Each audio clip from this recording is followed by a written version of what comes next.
Magandang gabi po. Muli sa Glenn Fricas.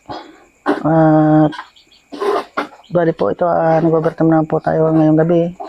At pagaling po natin sa ating pinag-installa na dito naman po tayo sa ating fabrication. At yan po mga ka-Glenn Fricas. At ito po, ito po yung ating ginagawang hamba. Hamba po ito sa mga bintana. Para po yan na po ang magiging pattern ng plastering. At pag nalagyan po ninyo ng natin ng aluminum glass, hindi po magkakaroon ng awang yung ating framing ng aluminum glass. Kaya po ito ang ating ginagawa ng Glenn Fricas po sa mga ginagawa natin building upang po maging accurate yung ating framing ng glass. Ayan po mga ka-Glenn Fricas.